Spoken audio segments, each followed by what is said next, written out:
EY. It's one of the big four firms, a tremendous global organization that provides really incredible career opportunities, either at an early stage, mid-stage, or even late stages in your career.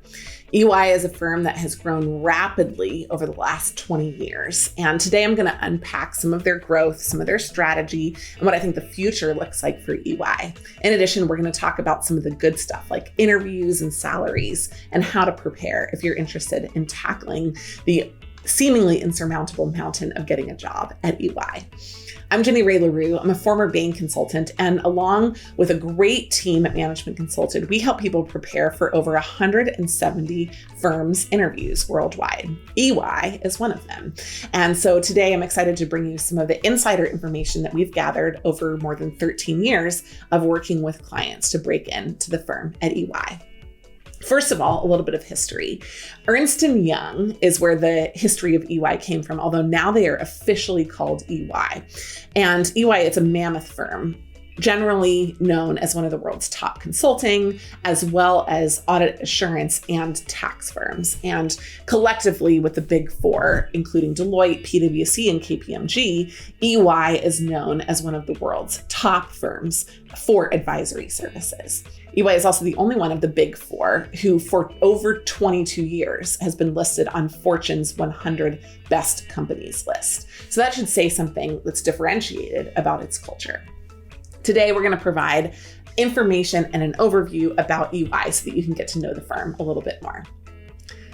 EY began as a series of legacy acquisitions, from one single shingle to many shingles of organizations that combined through acquisition to join into the firms. In 1989, two firms got married, Ernst & Whinney and Arthur Young & Co.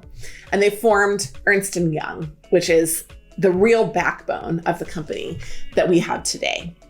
Now, Ernst & Young has faced regulatory challenges and challenges to their business, headwinds from macroeconomic markets, but they've navigated them successfully with an overall strategy. And part of that strategy has been an increased focus on consulting services. In fact, EY was one of the first firms to make a big commitment to strategy consulting by acquiring the Parthenon Group in 2014. And so it has a subsegment of its practice still called EY Parthenon.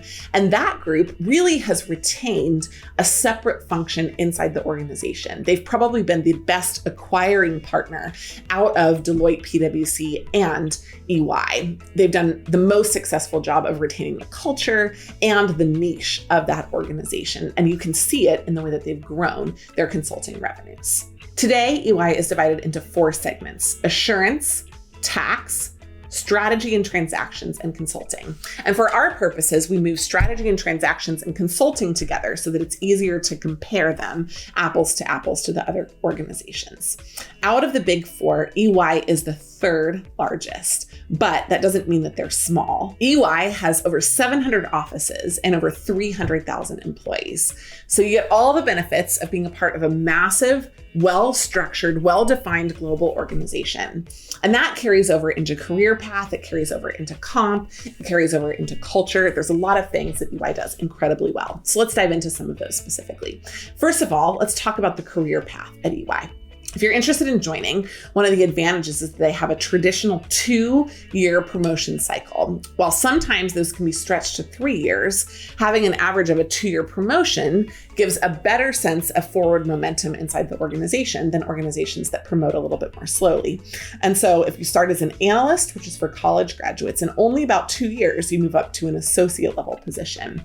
That's a pre-MBA role, which means that you're there for only 2 to 3 years. Most people inside EY don't then go get their MBA, but there are a lot of people who do join from an MBA, especially into the EY Parthenon Group.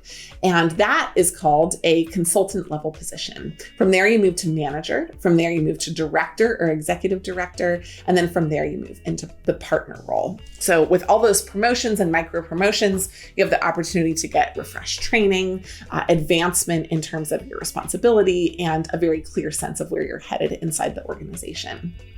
The EY culture is really built around its people. In fact, they have a saying, you thrive, we thrive. Their focus is really on helping people thrive inside their organization. It creates tremendous power, creates tremendous momentum, and it really builds culture inside EY. Many people, though, at EY can expect to work a minimum of 50 to 60 hours a week, even from home. And so get ready, buckle up. You're going to have a lot of work to do. However, that work is productive. It makes a lot of sense for the organizations, and it really helps move other organizations forward. So it's meaningful work for that 50 to 60 hours that you're committing. Now, let's say that you're interested in jumping into EY. Great global firm, lots of progression, and as I'm going to talk about in a second, they actually pay pretty well too. How do you prepare for an interview at EY? Well, first of all, you need to be ready for both a behavioral interview, which is the dominant form of interview inside EY, and specifically inside EY Parthenon, you need to be prepared at the MBB level for a case interview. You're going to do a lot more math than you would in, for example, a KPMG interview. You're going to need to focus on breaking things down in terms of strategy, and you need to really be able to tackle some of the key issues that EY focuses on, especially in their strategy consulting and their transactions business. At Management Consulted, we have a great free case prep guide that can get you well on your way to prepping for an EY interview. Now, what's the reward for all your hard work? You investigated EY, you understand why you might want to work there. You've prepared for the interview. What do you get on the back end? Well, as an undergrad, you get paid pretty well. About $72,000 was their starting salary in 2021.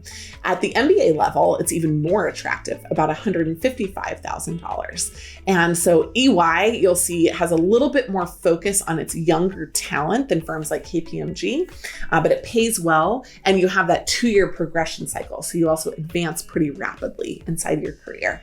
If you're interested in other levels or other countries, because those numbers are US based, make sure you check out our full salary report on the webpage at managementconsulted.com. So in conclusion, if you're interested in working for EY, which we would say you should be, we would love to help you get ready for an interview. We can help review your resume. We can help review your cover letter. We can talk with you through some of your different firm tactics and your networking, and ultimately we can prepare you for your interview. You should reach out to us for more information on our website at managementconsulted.com, or you can send us a direct email. In addition, you can write to us on all of our social channels. We're so glad that you came over today to check out EY. It's a tremendous firm. There's lots to learn. And we have other great information on our webpage about EY as well as other firms. So make sure that you subscribe to both our email list and to this channel to get access to those. Thanks again for joining.